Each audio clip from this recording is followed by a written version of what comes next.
El aire en la funeraria era pesado, denso, una mezcla empalagosa del perfume penetrante de los lirios y el olor ceroso y ligeramente dulzón de las velas que parpadeaban en sus altos candelabros. Pesaba en mis pulmones, haciendo que cada inhalación fuera un esfuerzo consciente, un recordatorio físico de que el mundo seguía funcionando mientras el mío se había detenido por completo. Llevaba mi único vestido negro, el mismo que había usado para el funeral de mi madre hacía una década, y la tela, que alguna vez me pareció solemne, ahora se sentía áspera y extraña contra mi piel, un disfraz para una obra de teatro que nunca quise protagonizar. Todo se sentía extraño. El universo se había desencajado, y yo flotaba en el vacío. Mi mundo entero, mi pasado, mi presente y el futuro que habíamos planeado juntos, yacía en esa caja de caoba pulida. Lorenzo, mi Lorenzo, su rostro, ahora inquietantemente sereno bajo la luz artificial y amarillenta, parecía una máscara de cera de la persona que había sido. Habían hecho un buen trabajo, los extraños de la funeraria. Habían peinado su cabello, ahora casi completamente plateado, de la manera que a él le gustaba, con la raya a un lado. Habían cerrado sus ojos, esos ojos que me habían mirado a través de 40 años de alegrías y tristezas, con un amor tan profundo que a veces sentía que podía tocarlo, un amor que era mi hogar. Pero no había vida allí, la chispa traviesa, el calor que emanaba de él incluso en silencio, el hombre que había construido un universo conmigo a partir de un local destartalado y un sueño compartido, se había ido. Me aferraba al borde frío y liso del ataúd, mis nudillos tan blancos que parecían de mármol, como si mi fuerza de voluntad pudiera de alguna manera evitar que lo cerraran, como si mi simple presencia pudiera revertir lo irreversible.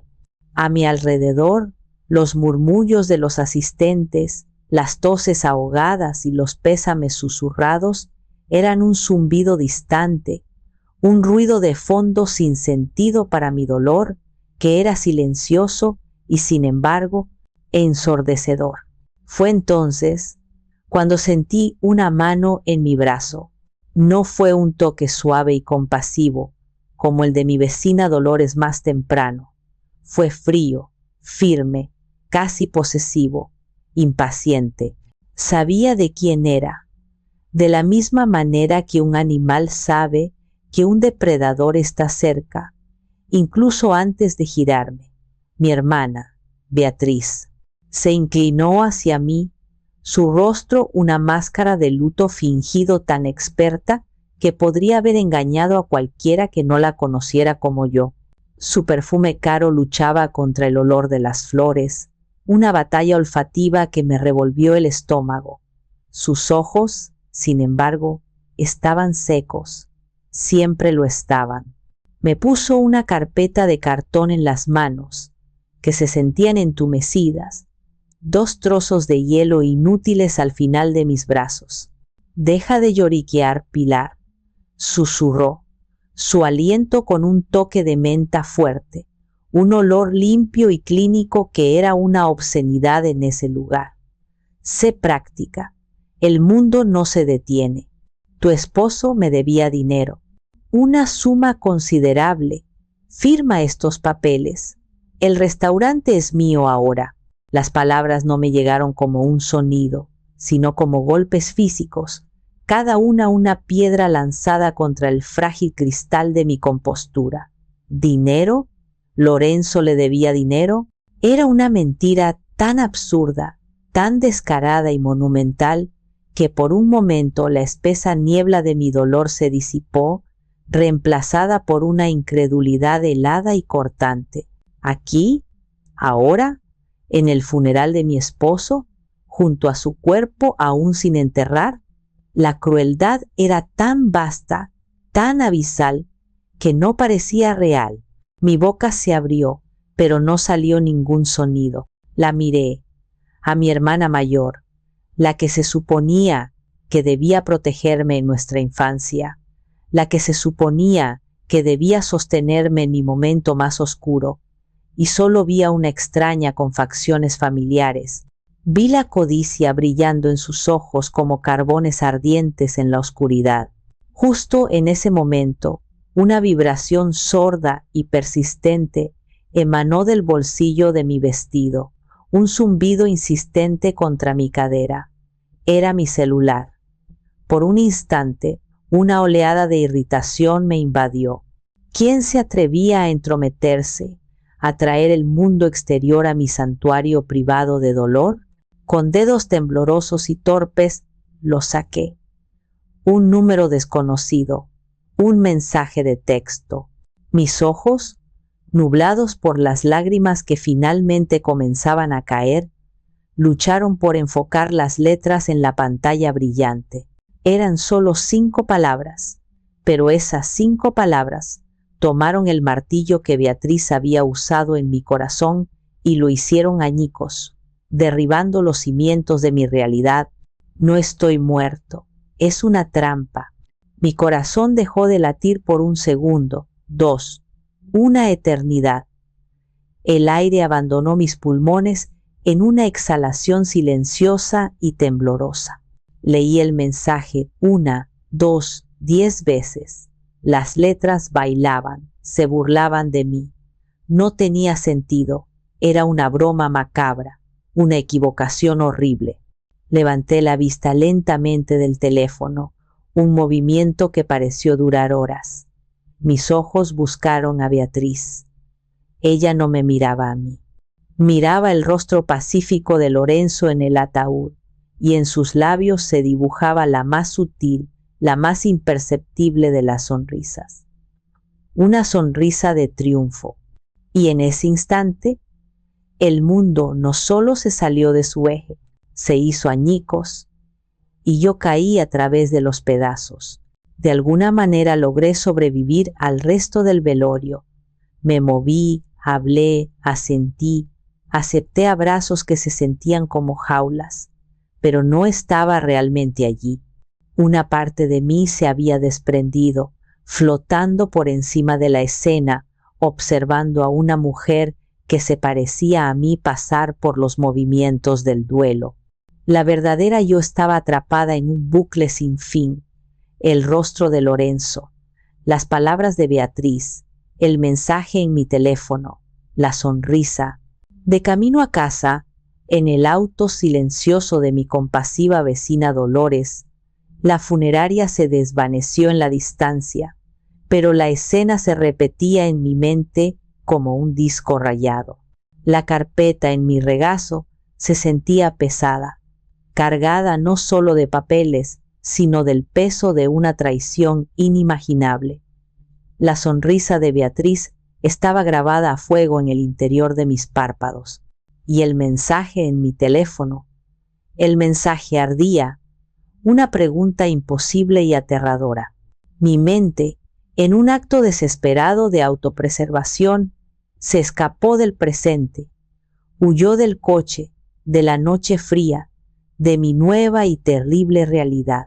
Viajó en el tiempo, no a un solo recuerdo, sino a las salas de exhibición de mi propio museo personal, un museo que había estado construyendo toda mi vida sin darme cuenta, un museo dedicado a mi relación con Beatriz. La primera exhibición, la más antigua, estaba en una sala pequeña y polvorienta. El jarrón roto. Yo tenía 7 años, ella 12. La diferencia de edad, que ahora parecía trivial, en ese entonces era un abismo. Ella era el sol alrededor del cual giraba el pequeño universo de nuestra familia. Yo era un satélite distante. El jarrón de porcelana azul de mamá, su tesoro más preciado traído de un viaje, yacía en 1000 pedazos irrecuperables en el suelo de la sala. Había sido Beatriz trepando a la estantería para alcanzar la caja de bombones que mamá había escondido. Yo la había visto, pero cuando mamá entró, atraída por el estruendo, Las lágrimas de cocodrilo de Beatriz ya estaban fluyendo, perfectas y convincentes. Fue Pilar, sollozó, señalándome con un dedo acusador. Estaba corriendo y lo tiró. Le dije que tuviera cuidado. Yo negué con la cabeza, mis propias lágrimas de shock e indignación ahogando mis palabras. No, yo no fui. Pero mi voz era un susurro contra su torrente de mentiras. No importó. Mamá, siempre predispuesta a creer en su hija mayor, la perfecta, consoló a Beatriz mientras a mí me enviaban a mi habitación sin cenar. Esa fue mi primera lección sobre la arquitectura de sus engaños, construidos con la misma habilidad con la que yo construía castillos de naipes y con la misma facilidad para derrumbar mi mundo. Me moví a la siguiente sala, una más grande y concurrida. El vino en el vestido de novia. Mi boda con Lorenzo fue un asunto sencillo, exactamente como lo habíamos querido. Sin grandes lujos, solo nuestra familia más cercana y amigos en el patio trasero de nuestra primera casita. Mi vestido no era de diseñador, lo había cosido yo misma con la ayuda de mi madre. Era de lino blanco, simple, elegante, perfecto. Cuando me lo puse y Lorenzo me vio, la mirada en sus ojos me hizo sentir la mujer más hermosa del mundo. Durante el brindis, Beatriz se acercó a abrazarme. «Felicidades, hermanita», dijo, su voz un poco más alta de lo necesario. ¿Quién lo hubiera dicho? Siempre fuiste la calladita. Y entonces su copa de vino tinto se resbaló. Una mancha roja y fea floreció en el pecho de mi vestido, extendiéndose como una herida. «¡Ay, qué torpe soy!», exclamó con una risa falsa que no llegó a sus ojos. Tuve que cambiarme a un vestido de domingo de color azul pálido para el resto de mi propia boda. Más tarde, mientras Lorenzo y yo bailábamos nuestro primer baile, vi mi reflejo en el cristal oscuro de una ventana, y detrás de mí vi el de Beatriz, de pie junto a Damián. Por una fracción de segundo, antes de que pudiera componer su rostro en una sonrisa, vi una mueca de pura malicia, de satisfacción, la misma mueca que había visto en la funeraria. Pero mi museo no solo albergaba dolor. Apreté los puños y me obligué a caminar hacia el ala principal, el ala que Lorenzo había construido en mi corazón. Era una sala enorme, inundada de luz, y en el centro la exhibición principal, mi favorita, el columpio. Un año después de abrir El sabor del recuerdo, Lorenzo pasó una semana entera en el jardín trasero. El sonido rítmico de su serrucho y el olor a pino recién cortado llenaban el aire. Yo lo observaba desde la ventana de la cocina, fascinada por la forma en que sus manos, grandes y fuertes, podían ser tan precisas. Estaba construyendo un columpio de madera para dos, lo suficientemente ancho para que nos sentáramos juntos. Lijó cada borde hasta que estuvo suave como la seda y grabó nuestras iniciales, P y L, dentro de un corazón en el respaldo. «Este es nuestro lugar», me dijo cuando lo terminó, su voz llena de un orgullo silencioso, «para cuando el mundo sea demasiado ruidoso». Y lo fue. Cientos, quizás miles de noches, después de que el último cliente se iba y las sillas estaban sobre las mesas, salíamos allí. A veces hablábamos de nuestros sueños, de nuestras preocupaciones. Otras veces simplemente nos sentábamos en silencio, acunados por el suave crujido de las cuerdas, mirando la luna, simplemente existiendo juntos. Ese columpio era el símbolo de todo lo que Beatriz envidiaba, un amor construido con las manos, con paciencia y con verdad. Un amor que su dinero y su veneno no podían comprar. El recuerdo me trajo una punzada de dolor tan aguda que me quedé sin aliento. Y eso me llevó de vuelta a la oscuridad, a la última exhibición, la más reciente y ominosa, la oferta. Fue hace un mes. Beatriz y Damián vinieron a cenar. Hacía tiempo que no lo hacían, y su repentino interés debería haberme alertado.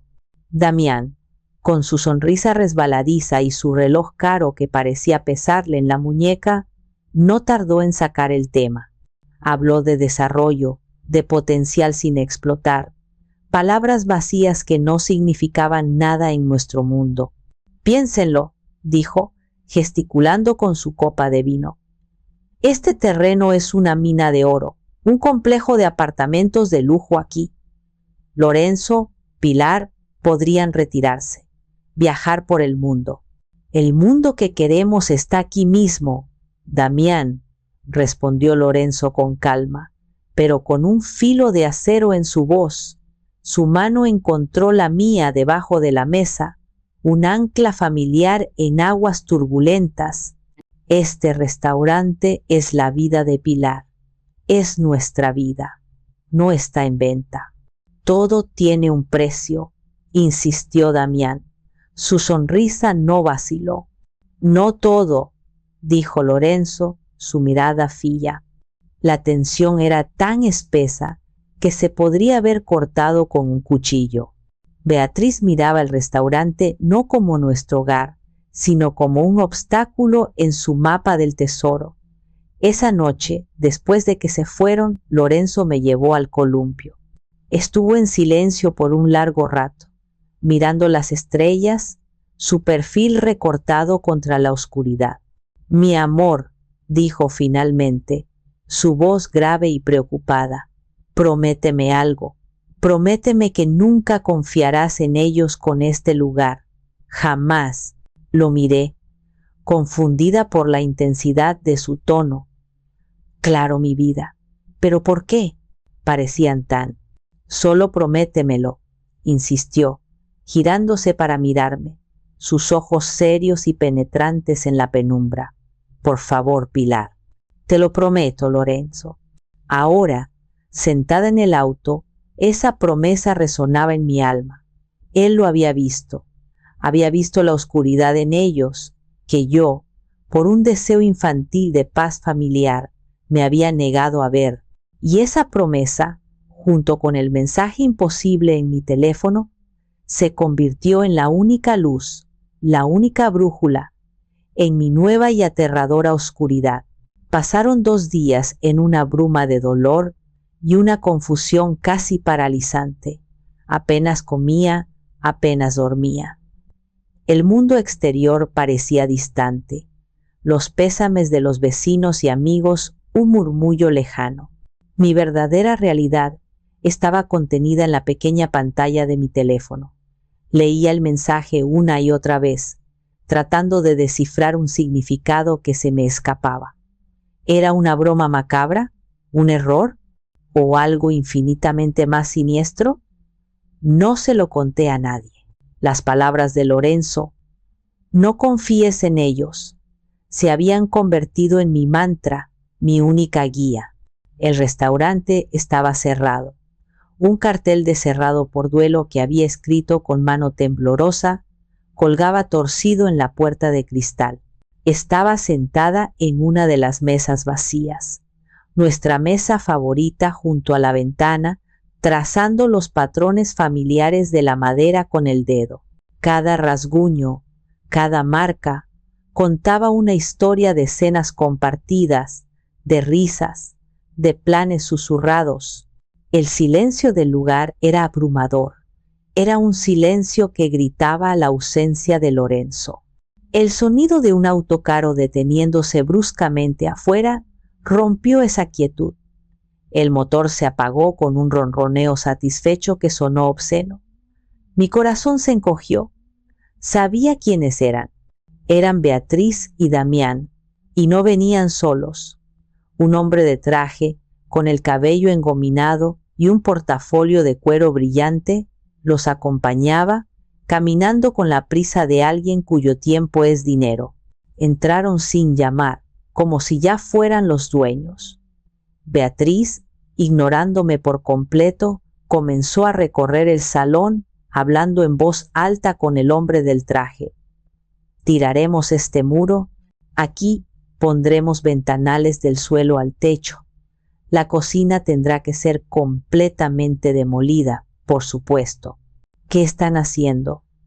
Mi voz sonó débil, un hilo de sonido en el espacio vacío. Damián se volvió hacia mí. Su sonrisa era una capa de aceite sobre aguas turbulentas. Pilar, querida, te presentamos al señor Isidro.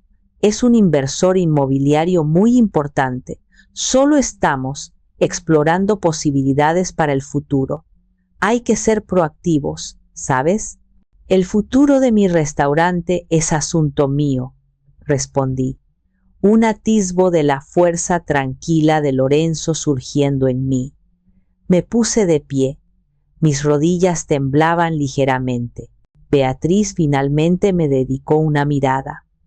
Estaba llena de una lástima condescendiente, una actuación para el beneficio del señor Isidro. Pilar, estás de duelo. No estás pensando con claridad. Estamos aquí para ayudarte. Lorenzo siempre se preocupaba por ti, por cómo te las arreglarías sin él. Estamos haciendo lo que él hubiera querido. Yo sé perfectamente lo que Lorenzo querría, dije, mi voz ganando firmeza. Y no es esto. Seamos realistas, intervino Damián, dando un paso adelante. Manejar un negocio es estresante. Las cuentas, los proveedores, el personal, es demasiado para ti ahora. ¿Te verías abrumada en una semana? Fue entonces cuando el señor Isidro, probablemente incómodo por la tensión familiar y ansioso por cerrar su trato, intentó suavizar las cosas, y al hacerlo, lo incendió todo. Señora, dijo, dirigiéndose a mí con una sonrisa profesional y vacía, entiendo que es un momento difícil, y mis más sinceras condolencias, pero permítame asegurarle que la oferta de $2 millones por esta propiedad sigue en pie. Es muy generosa, considerando las remodelaciones necesarias y la zonificación actual. $2 millones. El número flotó en el aire, brillante, pesado y monstruoso. El aire fue succionado de mis pulmones. Me agarré al respaldo de una silla para mantenerme en pie. Nuestro pequeño restaurante, nuestra vida, nuestro hogar, ¿valía $2 millones? Nunca lo habíamos sabido. Lorenzo y yo nunca pensamos en ello en términos de dinero. Era nuestro legado, era suficiente. Miré a Beatriz y a Damián. Vi el pánico puro en sus ojos cuando el número salió a la luz. Vi la furia de Beatriz hacia el señor Isidro por su indiscreción. Habían intentado ocultarme el verdadero valor. Querían arrebatármelo por una supuesta deuda, por una miseria, mientras planeaban embolsarse una fortuna inimaginable. La codicia era tan vasta, tan profunda, tan desalmada, que era casi incomprensible. No se trataba de una pequeña ayuda, de un préstamo entre familia, se trataba de un atraco a gran escala, un robo planeado sobre la tumba aún fresca de mi esposo. Una rabia fría y lúcida comenzó a subir por mi columna vertebral. No era caliente y explosiva, sino fría y afilada como el hielo. Desplazó al dolor, a la confusión, a la debilidad. Era una rabia que no había sentido en toda mi vida, y me dio una claridad aterradora. Salgan, dije. Mi voz ya no era débil. Era baja, controlada y llena de una autoridad que ni yo misma sabía que poseía. Damián parpadeó, sorprendido. ¿Qué? He dicho que salgan de mi restaurante, repetí, caminando con paso firme hacia la puerta y abriéndola de par en par. El aire fresco de la calle entró, disipando la atmósfera viciada. Ahora, Beatriz me fulminó con la mirada. Su máscara de compasión se había desvanecido. No puedes hablarnos así. Somos familia. Estamos tratando de ayudarte.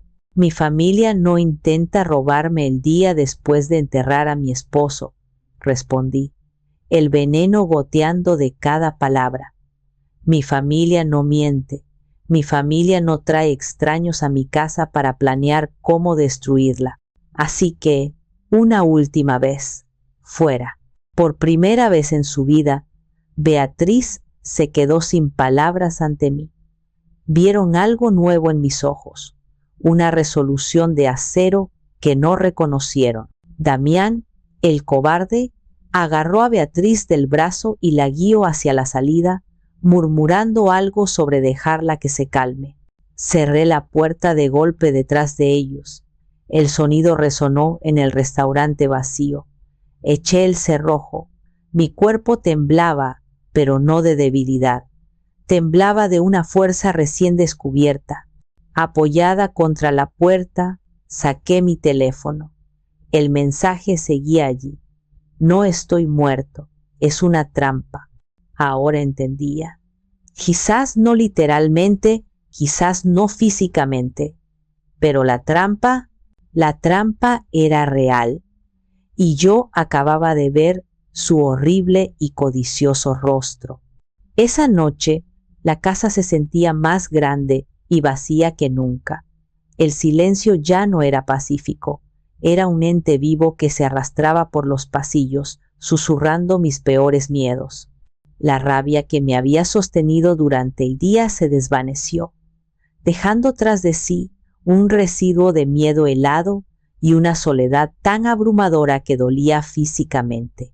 Me encontré en nuestro dormitorio, de pie frente al viejo baúl de madera de pino donde guardábamos los álbumes de fotos, crónicas de una vida que ahora parecía pertenecer a otra persona. Con manos temblorosas, saqué uno. La cubierta de cuero estaba gastada por el paso de los años y el roce de nuestras manos. La primera foto era de Beatriz y yo, cuando éramos niñas, sentadas en el porche de la casa de nuestros padres. Yo, con mis coletas torcidas y una sonrisa tímida. Ella, unos años mayor, con una cinta impecable en el pelo y una mirada de superioridad que ahora me daba cuenta, ya estaba presente. ¿En qué momento la envidia infantil, la competencia entre hermanas, se había transformado en este monstruo sin alma? Pasé la página. Una foto de mi graduación, otra de la suya. La historia de nuestras vidas, tan entrelazadas y sin embargo tan distantes. Cerré el álbum con un suspiro tembloroso y saqué otro, el de mi boda. Allí estábamos Lorenzo y yo, jóvenes, radiantes, llenos de sueños, de pie frente a nuestro futuro restaurante, que en ese entonces era solo un local destartalado con un cartel de se vende. En cada foto, la mirada de Lorenzo hacia mí era mi ancla, mi verdad. Un amor así, tan real y tangible, no podía simplemente desaparecer. Y era por ese amor, por su memoria, que tenía que ser fuerte. Fue entonces cuando mi teléfono vibró de nuevo sobre la cómoda. El mismo número desconocido. Mi corazón dio un vuelco, una mezcla de pavor y una extraña esperanza. Ve al antiguo taller de tu padre. Busca detrás del calendario de 1988.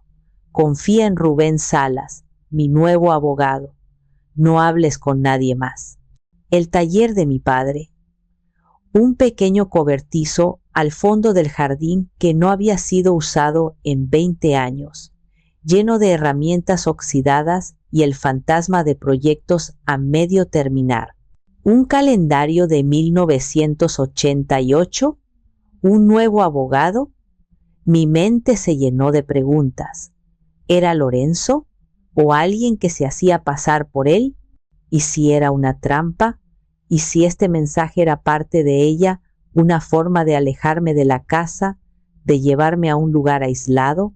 Me senté en el borde de la cama, la cabeza entre las manos, el peso del mundo sobre mis hombros. Por un momento, la duda me consumió. ¿Y si me estoy volviendo loca? Pensé, la voz de la razón, luchando contra el instinto. ¿Y si el dolor me ha hecho paranoica, imaginando cosas? ¿Y si todo esto es un error terrible y estoy acusando a mi propia hermana de algo horrible? El amor residual, los recuerdos de una infancia compartida, por imperfecta que fuera, luchaban contra la horrible evidencia del presente. Era una batalla dentro de mi alma. Fue entonces cuando recordé las palabras de Lorenzo, su voz grave en la oscuridad del jardín. Prométeme que nunca confiarás en ellos, no en un extraño, en ellos, Beatriz y Damián. La promesa me dio un destello de claridad. Tenía que hacer algo, pero no podía seguir ciegamente las instrucciones de un fantasma en mi teléfono.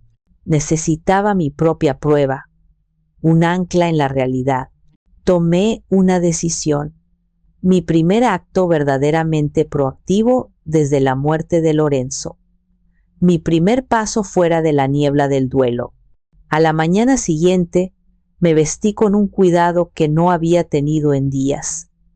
No fui al taller, fui al banco. Lasra, Remedios, la gerente, me recibió con la misma expresión de sincera compasión. Pilar, querida, qué bueno verte.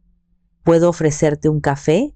Gracias, Remedios. Solo necesito revisar nuestras cuentas, poner las cosas en orden.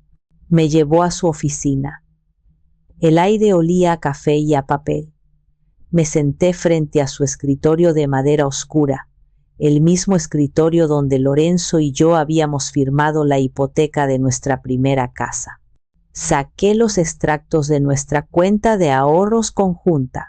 Revisé los movimientos de los últimos 3 meses. Todo parecía normal. Depósitos, pagos de facturas, hasta que llegué a una transacción de hacía 3 semanas. Un retiro, uno muy grande, $50,000 en efectivo. ¿Este retiro? Pregunté, mi voz apenas un susurro. La habitación pareció encogerse. ¿Quién lo autorizó? Lasra. Remedios tecleó en su computadora, sus gafas de lectura en la punta de la nariz. Fue tu esposo, Pilar. Vino personalmente. Aquí tengo la nota. Dijo que era para una inversión sorpresa para su aniversario. Nuestro aniversario. Habría sido la semana que viene, 41 años. Las lágrimas brotaron de mis ojos, calientes y amargas.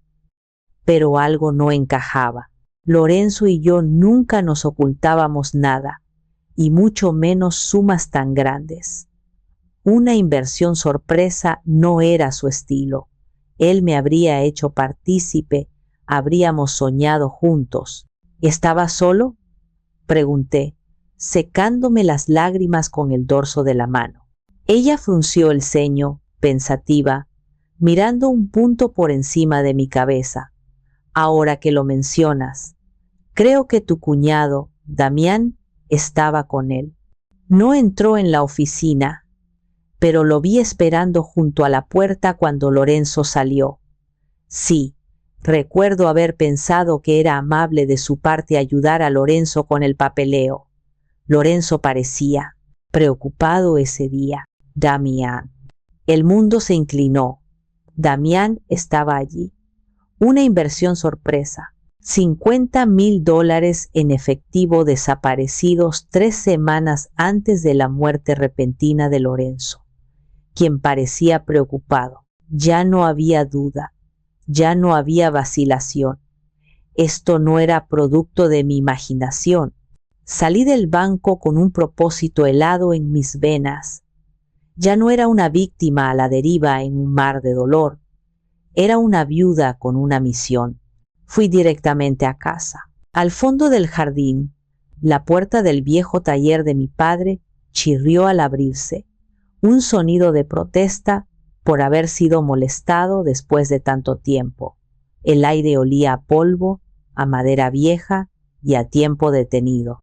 En la pared del fondo, cubierto de telarañas, colgaba un calendario de 1988 con la foto descolorida de un paisaje montañoso.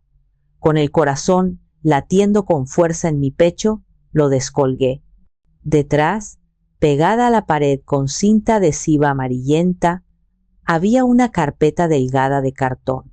Dentro, solo dos cosas. Un informe de crédito detallado que mostraba que Damián tenía deudas de juego y préstamos personales por más de $100,000. Y una tarjeta de visita, limpia y nítida, como si hubiera sido colocada ayer. Rubén Salas, abogado, especialista en derecho patrimonial y corporativo. Ya no tenía miedo. Ahora sabía a quién llamar. Elegí una pequeña cafetería en el otro extremo de la ciudad, un lugar anónimo de paredes amarillas y mesas de formica, un lugar donde estaba segura de que no me encontrarían. Llegué 10 minutos antes. Elegí una mesa en la esquina más alejada, de espaldas a la pared, dándome una vista clara de la entrada. Mi corazón latía con una mezcla de aprensión y una extraña, feroz anticipación. Pedí un té de manzanilla que no toqué. El calor de la taza era lo único que calmaba el temblor de mis manos, así que las envolví alrededor de ella. A las 4 en punto, un joven se acercó. No podía tener más de 30 años. Llevaba un traje bien cortado pero sin ostentación, de un gris discreto, y sus ojos, detrás de unas gafas de montura delgada, eran serios, inteligentes y, para mi alivio, amables. Se movía con un propósito silencioso que inspiraba confianza. ¿Señora Pilar Vargas?, preguntó en voz baja, deteniéndose junto a mi mesa. Asentí, incapaz de hablar. Soy Rubén Salas. Gracias por venir. Se sentó frente a mí y colocó su maletín en el suelo. Hubo un momento de silencio, cargado de todas las preguntas que yo tenía miedo de hacer. Usted es el que ha estado enviando los mensajes, ¿verdad?, pregunté, mi voz más firme de lo que esperaba. Él asintió. Sí, señora, pero los mensajes no eran míos. Eran de su esposo. Mi corazón dio un vuelco doloroso. Lorenzo. ¿Pero cómo? ¿Él está vivo? La pregunta salió como un susurro desesperado, una última y tonta brasa de esperanza. Rubén me miró con una compasión genuina, y supe la respuesta antes de que hablara. No, señora, dijo con suavidad, interrumpiéndome antes de que mi esperanza pudiera desbocarse y hacerme más daño. Lamento profundamente su pérdida. Su esposo falleció. Lo que le voy a contar puede ser muy difícil de procesar. Respiré hondo, preparándome. Estoy lista. Su esposo me contrató hace 6 semanas, señora Vargas. Vino a mi oficina sin previo aviso. Estaba preocupado. No me dijo por qué al principio, solo que quería poner su casa en orden. Usó una frase que nunca olvidaré. Dijo que sentía que el tiempo se estaba acabando. La forma en que lo dijo me dio un escalofrío. No era una premonición vaga. Sonaba como una certeza. Revisamos todos sus activos, continuó Rubén, el restaurante, la propiedad, sus ahorros. Fue durante nuestra segunda reunión que me confesó sus temores. Había descubierto la magnitud de las deudas de su cuñado, Damián, y sospechaba que su hermana, la señora Beatriz, estaba presionándolo de maneras que no le gustaban. Ella siempre lo ha hecho, susurré, el sabor amargo de la verdad en mi boca. Él sabía que el terreno del restaurante era extremadamente valioso, mucho más de lo que ustedes mismos imaginaban. Temía que si algo le sucedía repentinamente, ellos intentarían aprovecharse de usted en su momento de mayor vulnerabilidad, en su duelo. La escena en la funeraria pasó como un relámpago por mi mente. Lorenzo lo había predicho, lo había sabido todo. No era solo un esposo amoroso, era mi protector, mi guardián, incluso ahora. Así que elaboramos un plan, dijo Rubén, inclinándose ligeramente hacia adelante. Un protocolo de emergencia lo llamamos. Lorenzo era un hombre metódico y brillante. Pensó en todo. Me dio instrucciones muy específicas. Me entregó un teléfono desechable y una serie de mensajes preescritos, cada uno para una posible contingencia. Rubén hizo una pausa, mirándome para asegurarse de que lo estaba siguiendo. El primer mensaje, continuó, el de «No estoy muerto, es una trampa», fue idea suya.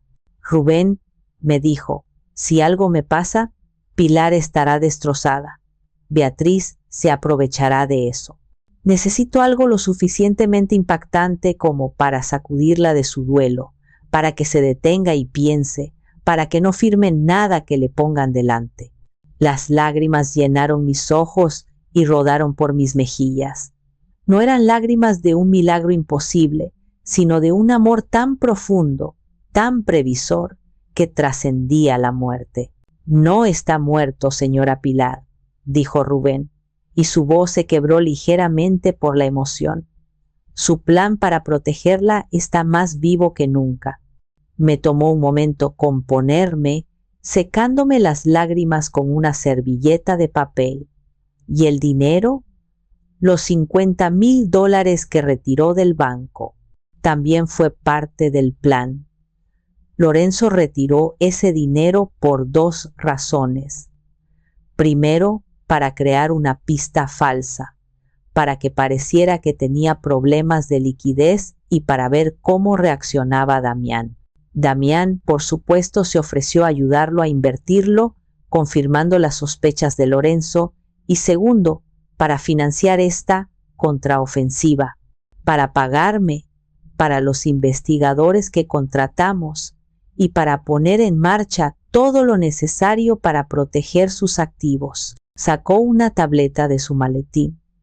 «Tenemos pruebas, señora Pilar».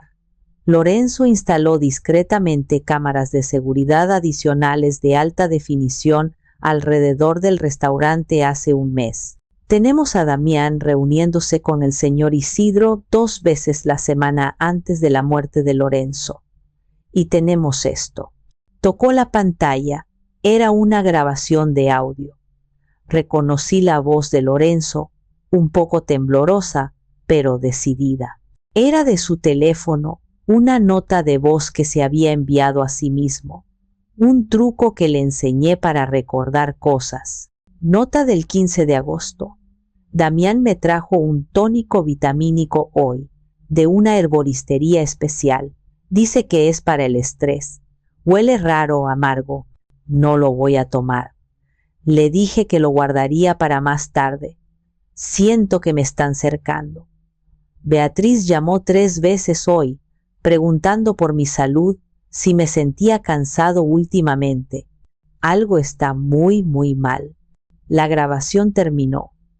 El silencio en la cafetería pareció crecer hasta llenar todo el espacio, ahogando el tintineo de las tazas y las conversaciones lejanas.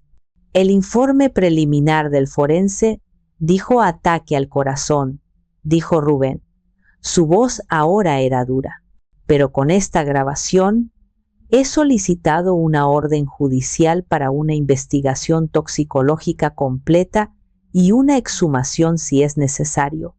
Sospecho que encontraremos rastros de algo que no debería estar allí. Me quedé sentada, asimilándolo todo. El ingenio de mi esposo, la profundidad de su amor, y la negrura insondable del alma de mi propia hermana.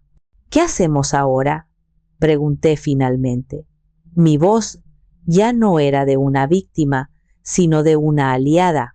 Rubén me miró y por primera vez vi una sonrisa decidida en su rostro. Ahora, dijo, hacemos justicia. La lectura del testamento es en una semana. Ellos creen que van a un funeral. No tienen idea de que en realidad van a su propio juicio.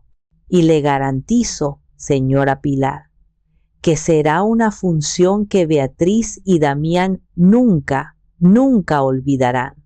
La semana que precedió a la lectura del testamento fue la más larga y extraña de mi vida. Fue como vivir en dos realidades paralelas. En una era la viuda afligida y confundida que todos esperaban que fuera.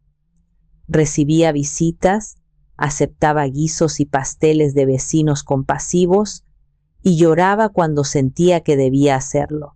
Cuando Beatriz llamaba, con su voz falsamente melosa, para ver cómo estaba, yo respondía con monosílabos, dejando que mi supuesto dolor fuera mi escudo. No te preocupes, Pilar, me dijo un día por teléfono. Pronto todo esto habrá terminado.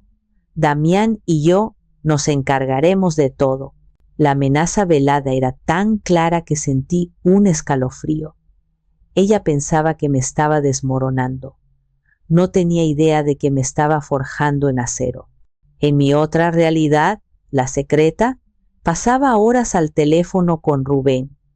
Me explicaba cada detalle del plan, cada documento, cada posible escenario.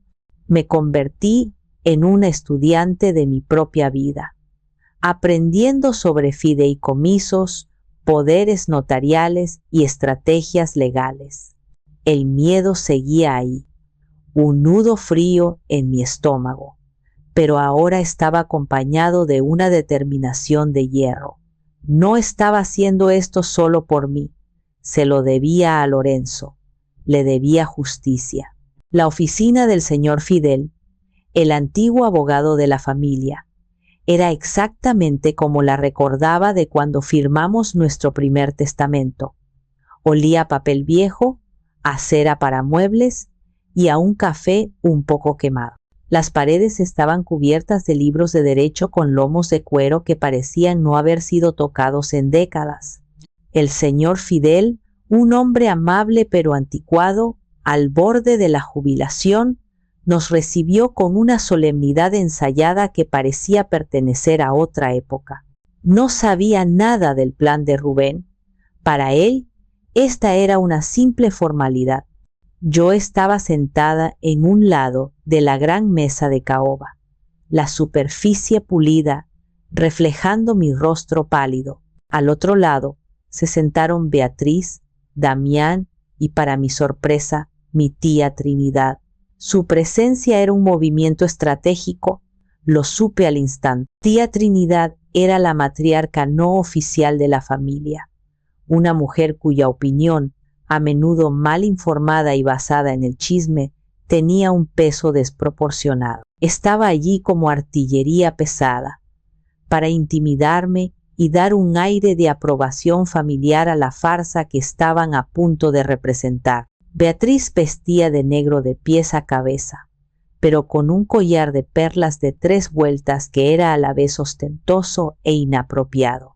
Damián no paraba de ajustar el nudo de su corbata, una fina capa de sudor brillando en su labio superior a pesar del aire acondicionado.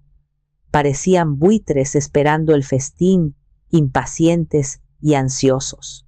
El señor Fidel carraspeó, se ajustó las gafas y comenzó a leer el testamento que Lorenzo y yo habíamos hecho hacía 20 años.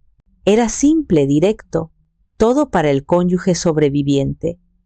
Era exactamente lo que ellos esperaban escuchar. A mitad de la lectura, Beatriz lo interrumpió con un gesto de la mano, deslizando una carpeta sobre la mesa, la misma carpeta que me había dado en el funeral. Con todo respeto, Fidel, dijo, su voz resonando en la silenciosa oficina. Ese testamento es obsoleto. Las circunstancias han cambiado drásticamente. Como demuestran estos documentos, Lorenzo tenía una deuda significativa con mi esposo. Una deuda que ahora, lamentablemente, recae sobre su patrimonio. El señor Fidel, claramente confundido y tomado por sorpresa, abrió la carpeta. Dentro había pagarés y contratos que parecían legítimos, con una firma que se asemejaba a la de Lorenzo. Eran falsificaciones, por supuesto, pero estaban bien hechas, lo suficientemente buenas para engañar a un hombre que no esperaba una traición. Mi pobre hermana está devastada, continuó Beatriz, mirándome con una falsa compasión que me revolvió el estómago. No está en condiciones de manejar un negocio ni deudas complicadas. Para saldar la deuda y aliviar su carga, hemos acordado que la propiedad del restaurante pasará a nosotros. Es la única solución sensata. Tía Trinidad asintió gravemente, como si estuviera presenciando un acto de pura generosidad. Es lo mejor, Pilar querida. Tu hermana solo quiere cuidarte. Siempre lo ha hecho. ¿Cómo te las arreglarías tú sola con todo esto? Me quedé en silencio, dejando que representaran su pequeña y despreciable obra de teatro. Sentí sus 4 ojos sobre mí, esperando que me derrumbara, que llorara, que aceptara mi destino como la viuda indefensa y tonta que siempre habían creído que era. Mantuve mi rostro inexpresivo, mis manos entrelazadas con fuerza en mi regazo. Fue entonces cuando la puerta de la oficina se abrió sin previo aviso. Todos nos giramos. De pie en el umbral estaba Rubén Salas, tranquilo y sereno, con su maletín en la mano. La luz del pasillo lo recortaba, haciéndolo parecer más alto, más imponente. El señor Fidel frunció el ceño, molesto por la interrupción. ¿Puedo ayudarle, joven? Estamos en una reunión privada. Mis disculpas por la interrupción, dijo Rubén, entrando en la habitación y cerrando la puerta detrás de él. Su mirada se posó en mí por una fracción de segundo, un gesto de apoyo casi imperceptible que me dio una oleada de fuerza. Luego se dirigió a todos en la sala. Mi nombre es Rubén Salas. Damián soltó una risita nerviosa y arrogante. ¿Y? ¿Se ha perdido? La oficina de bienes perdidos está en el primer piso. No, en absoluto, respondió Rubén, su voz llenando la sala con una autoridad tranquila pero inquebrantable. Se acercó a la mesa y colocó su propio maletín sobre la superficie pulida con un sonido suave y definitivo. Estoy exactamente donde debo estar. Soy el verdadero albacea y ejecutor del testamento final y más reciente de Lorenzo Vargas, firmado y notariado hace 4 semanas. El silencio que siguió fue absoluto, pesado, como el aire antes de una tormenta. La sonrisa de Beatriz se congeló en su rostro, volviéndose una mueca grotesca. La cara de Damián perdió todo el color, adquiriendo un tono ceroso. Tía Trinidad parecía un pez fuera del agua, abriendo y cerrando la boca sin emitir sonido. El show estaba a punto de comenzar, y yo por primera vez tenía un asiento en primera fila para ver la caída de mis verdugos. Rubén abrió su maletín con una calma metódica, casi quirúrgica, que contrastaba violentamente con la tormenta que estaba a punto de desatar en la pequeña oficina. El señor Fidel lo miraba con una mezcla de asombro y un incipiente alivio, como si un peso que no sabía que llevaba le estuviera siendo retirado de los hombros. Este documento, dijo Rubén, sacando un sobre grueso y sellado con lacre, anula y reemplaza todos los testamentos anteriores. Pero antes de leer los deseos finales y verdaderos de Lorenzo, Creo que es importante establecer un poco de contexto para entender la necesidad de estas precauciones. La mirada de Beatriz era puro veneno. Se había recuperado de la sorpresa inicial y ahora estaba a la ofensiva. No sé quién es usted, ni qué juego ridículo está jugando, pero está interrumpiendo un asunto familiar privado. Le exijo que se vaya. Al contrario, señora, respondió Rubén sin inmutarse, su calma desarmando la furia de ella. Estoy aquí precisamente para proteger a la familia de Lorenzo, específicamente de las amenazas internas. Se detuvo, dejando que las palabras flotaran en el aire, cargadas de significado. Por ejemplo, las amenazas de fraude. Con un movimiento deliberado, abrió la carpeta de Beatriz y Damián y sacó uno de los pagarés falsificados. Lo sostuvo a la luz. La firma de Lorenzo aquí es bastante buena, una imitación decente, pero la grafología forense es una ciencia maravillosa, al igual que el análisis químico de la tinta. Esta tinta, por ejemplo, tiene menos de 2 semanas de antigüedad. Es notablemente fresca para una deuda supuestamente contraída hace 6 meses. Damián tragó saliva. El sonido fue un chasquido audible en la habitación silenciosa.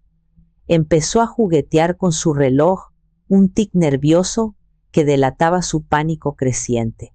Pero Lorenzo era un hombre mucho más precavido que eso, continuó Rubén, su voz como la de un profesor exponiendo una lección. Le preocupaba que algo así pudiera pasar. Por eso me dejó algunas grabaciones de voz como seguro. Sacó el pequeño reproductor de audio digital y lo colocó en el centro de la mesa. Presionó un botón. La voz de mi esposo llenó la oficina. No era la voz de un hombre enfermo o moribundo. Era fuerte, clara, y resonaba con una verdad inquebrantable que hizo que se me erizara la piel. Grabación para Rubén Salas. Beatriz, Damián. Si están escuchando esto, significa que su codicia finalmente los ha vencido. Significa que me han hecho algo, pero cometieron un error fatal que siempre cometen los arrogantes. Subestimaron a la persona que más amo. Subestimaron a mi Pilar. Creyeron que era débil porque es amable. Creyeron que era tonta porque es buena. Y ese será su fin. Beatriz se puso de pie de un salto. Su silla chirrió hacia atrás. Apague eso, eso es ilegal, es una mentira. Rubén no le hizo caso. Hay más. Lorenzo también era un hombre que se adaptó a la tecnología moderna. Miró directamente a Damián, quien ahora parecía encogerse en su asiento. Instaló un software de monitoreo en la computadora de su oficina hace 2 meses. Un software que registraba todas las búsquedas. Búsquedas como venenos indetectables que simulan un ataque al corazón, o cómo falsificar una firma en un documento legal sin ser detectado. Búsquedas muy específicas para un simple dueño de restaurante, ¿no cree? Damián se hundió en su silla. Su rostro era una máscara de terror puro. Su coartada, su plan perfecto, se estaba desmoronando hilo por hilo frente a sus ojos. Y para terminar, dijo Rubén, girando su tableta para que todos la vieran, está este video. La imagen era granulada, de una cámara de seguridad en una ferretería de un pueblo vecino. Mostraba a Damián tratando de ocultarse bajo una gorra y gafas de sol, pero inconfundible. Estaba en el mostrador, pagando en efectivo por un pesticida industrial, uno conocido por contener un químico que, en dosis bajas y administrado a lo largo del tiempo, causa arritmias y una eventual insuficiencia cardíaca. La fecha y hora en la esquina del video eran de 3 días antes de la muerte de Lorenzo. Tía Trinidad ahogó un grito y se llevó una mano a la boca, sus ojos abiertos de par en par por el horror. Fue entonces cuando Beatriz, acorralada y expuesta, perdió el último vestigio de control. Su fachada de dama sofisticada y calculadora se hizo añicos, revelando la bestia envidiosa y retorcida que había debajo. Se giró hacia mí, su rostro contorsionado por un odio que era casi primitivo. «Tú», sisió, señalándome con un dedo tembloroso. «Siempre fuiste tú. Mamá te prefería en secreto, siempre protegiéndote, la pequeña e indefensa Pilar». Y luego él. «Lorenzo te miraba como si fueras el sol, como si hubieras colgado la luna en el cielo. Yo era más guapa, más lista, más ambiciosa. ¿Qué tienes tú que yo no tenga? Nada, solo tuviste suerte. Una suerte estúpida que no merecías. Esa suerte debió ser mía». Su confesión, nacida de la pura rabia y de una vida de celos enconados, colgó en el aire, más condenatoria que cualquier prueba que Rubén pudiera presentar. Era la verdad, desnuda y fea. Rubén esperó a que el eco de sus gritos se apagara. Luego, con una calma glacial, rompió el sello de lacre del sobre. «Y ahora», anunció, su voz cortando la tensión, «el testamento final y verdadero de Lorenzo Vargas. Es, como dije, muy simple. Tiene 2 cláusulas». Hizo una pausa dramática, asegurándose de tener la atención de todos. Cláusula número 1. Hace 2 semanas, Lorenzo transfirió la totalidad de la propiedad, el negocio y la marca El Sabor del Recuerdo a un fideicomiso irrevocable. Dicho fideicomiso tiene una única beneficiaria y administradora vitalicia, su amada esposa, Pilar Vargas. La propiedad es intocable, inembargable, y está completamente fuera del alcance de cualquier acreedor o reclamación familiar presente o futura. La boca de Damián se abrió, pero no salió ningún sonido. La deuda que había inventado era inútil, un fantasma legal. El premio gordo, por el que habían apostado todo, nunca había estado sobre la mesa. Y cláusula número 2, continuó Rubén, mirando directamente a Damián con una expresión casi de lástima. El único otro activo significativo de Lorenzo era una póliza de seguro de vida por $500,000. Por un instante, un destello de esperanza loca y desesperada cruzó los ojos de Damián. Quizás no todo estaba perdido. El beneficiario de dicha póliza, concluyó Rubén, pronunciando cada palabra con una precisión devastadora, no es la señora Pilar. El beneficiario es una cuenta de depósito en garantía administrada por mi bufete, con la instrucción explícita e irrevocable de liquidar la totalidad de las deudas de juego y préstamos documentadas a nombre del señor Damián Ríos. Cualquier sobrante, si lo hubiera, será donado íntegramente al orfanato local Corazones Felices. El golpe fue maestro, definitivo. Lorenzo no solo los había desarmado, había usado su propia codicia como el arma para su destrucción pública. Habían matado a un hombre por dinero que ahora solo serviría para exponer sus fracasos y pagar sus deudas.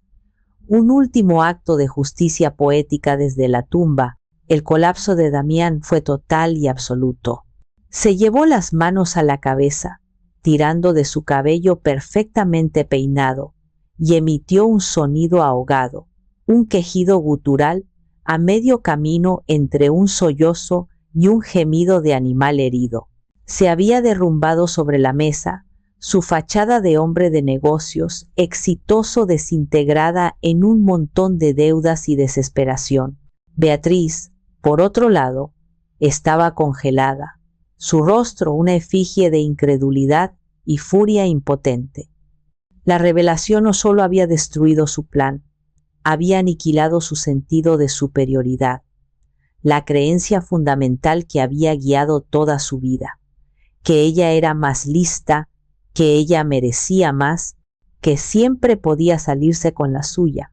Y ahora, en esta pequeña y polvorienta oficina, su universo entero se había derrumbado.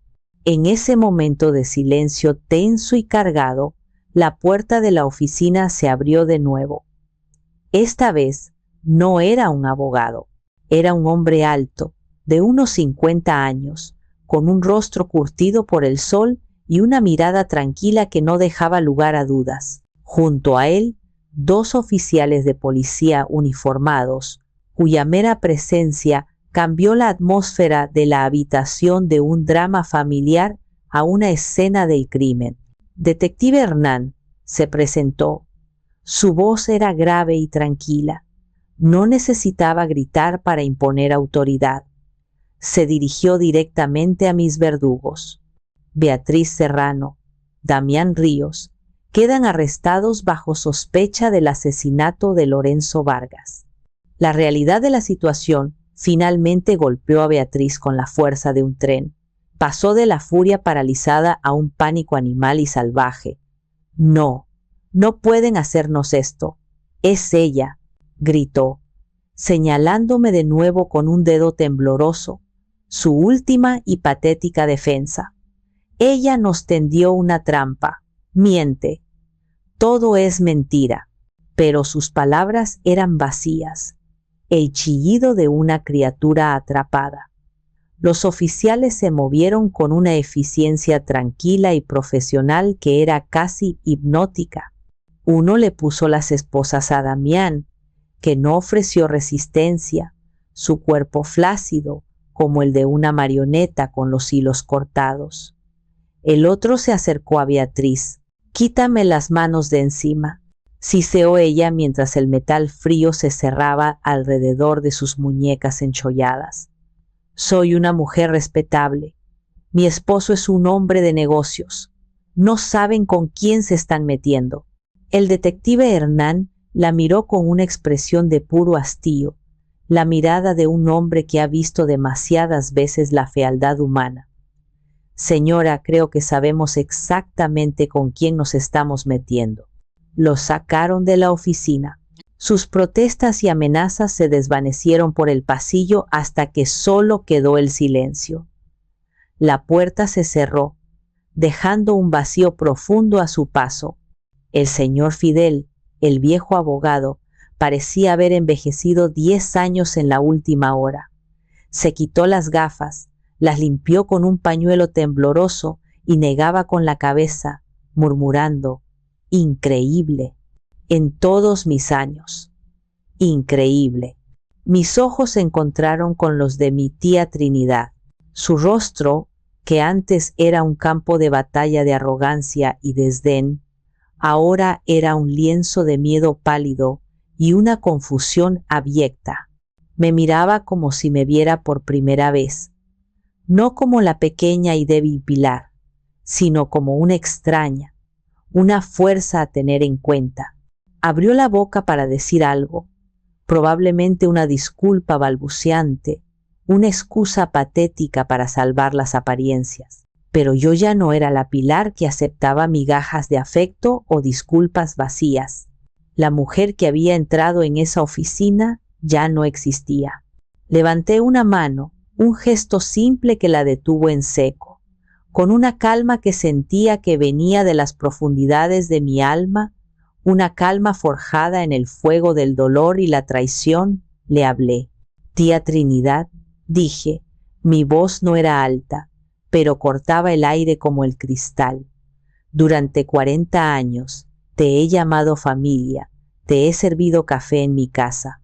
He escuchado tus críticas y tus consejos no solicitados. He soportado tu favoritismo descarado por mi hermana. Hoy eso se termina». Ella retrocedió como si la hubiera abofeteado.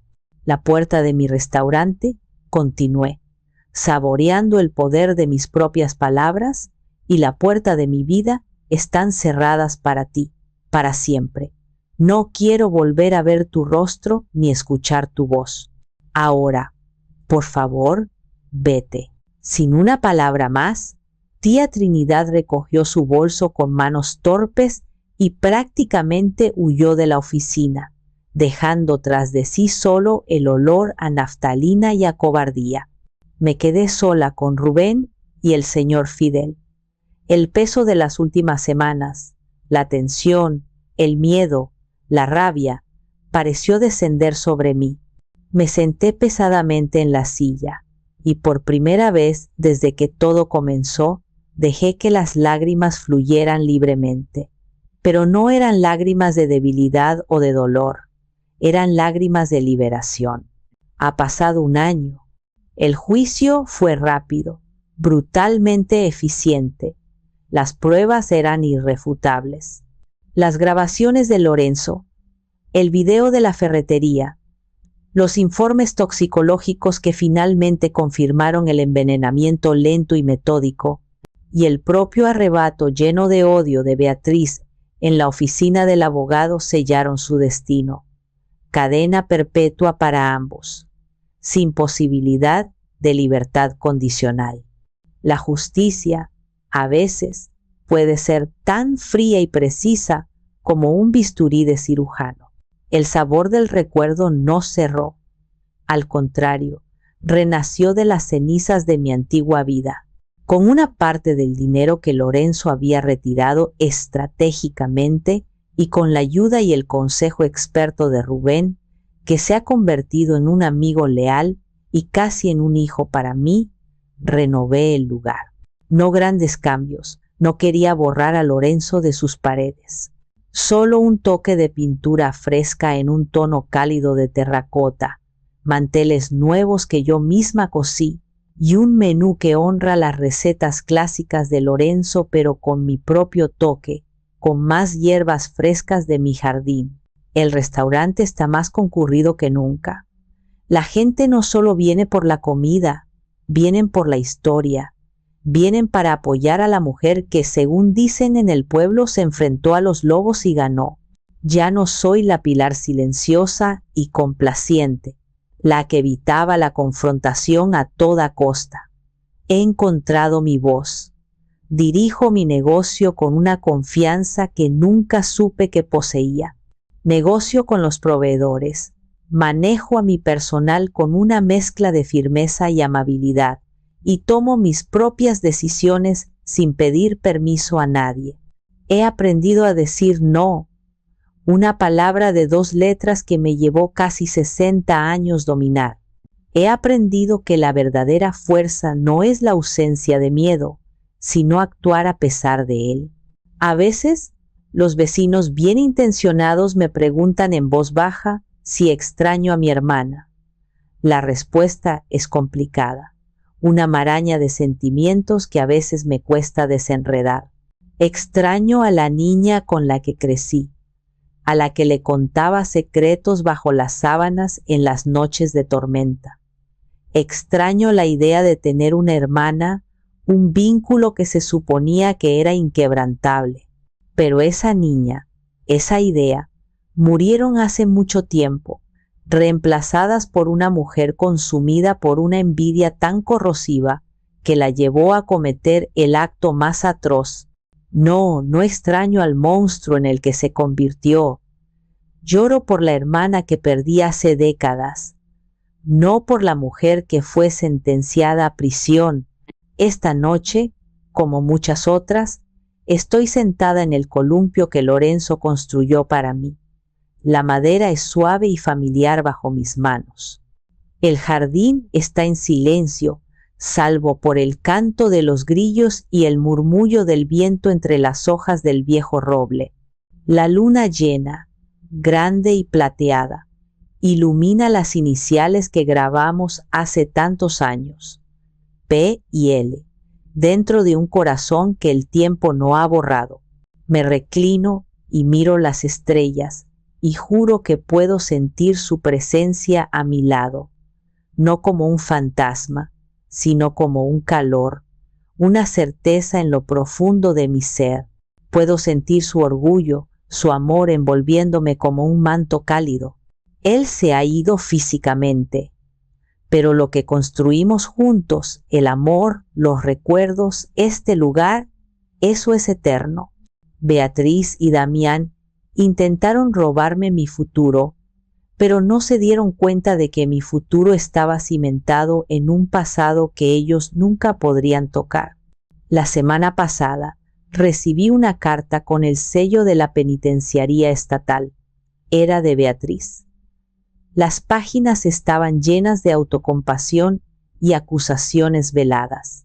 No había ni una pizca de remordimiento, solo quejas sobre la comida de la prisión y los guardias groseros. Al final, me pedía dinero para un mejor abogado, para la apelación que, según ella, seguramente ganaría.